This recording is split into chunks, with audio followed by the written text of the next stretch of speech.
Hi. நம்ம இன்னைக்கு சிஎஸ்சியை June 2012 கேட்ட மேத்தமெட்டிக்கல் ஃபிசிக்ஸில் ஒரு கொஷின் எப்படி சால்வ் பண்ணுறதுன்னு பார்க்கலாம். அவங்க என்ன கேட்டிருக்காங்க அப்படின்னா ஐகன் வேல்யூஸ் கண்டுபிடிக்க சொல்லியிருக்காங்க.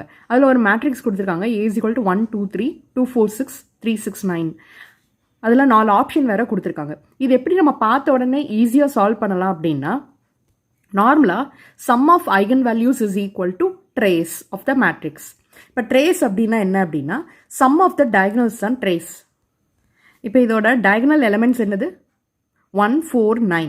இதோட சம்மு தான் ட்ரேஸ். அப்போ 1 + 4 + 9 என்ன வரும் அப்படின்னா 14 வரும். அப்போ இந்த 4 ஆப்ஷனில் எந்த ஆப்ஷனை ஆட் பண்ணால் நம்மளுக்கு 14 வருதுன்னு பார்த்தா எல்லா ஆப்ஷனை ஆட் பண்ணாலும் ஆன்சர் 14 தான் வரும். ஸோ இதை வச்சு நம்மளால் கண்டுபிடிக்க முடியாது. செகண்ட் மெத்தட் என்னென்னா ரேங்கை வச்சு கண்டுபிடிக்கலாம். இப்போது rank of the matrix A என்னன்னு பார்க்கணும். ரேங்க் வந்து 2 அப்படின்னு இருந்ததுன்னா அதில் ஐகன் வேல்யூவும் 2 நான்-ஜீரோ ஐகன் வேல்யூஸ் இருக்கும். ரேங்க் 3 அப்படின்னா 3 நான்-ஜீரோ ஐகன் வேல்யூஸ் இருக்கும்.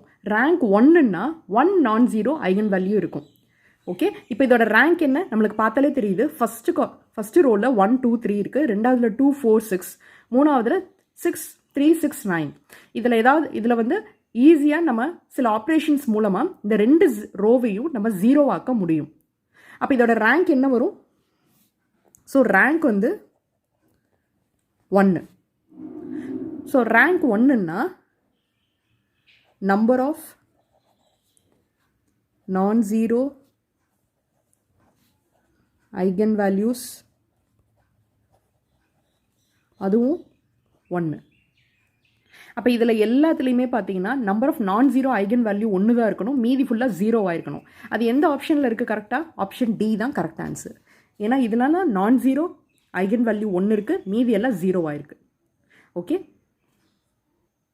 இப்போ அதே மாதிரி இந்த மேட்ரிக்ஸோட ஐகன் வேல்யூ என்ன அப்படிங்கிறத காமெண்ட் செக்ஷனில் சொல்லுங்கள்.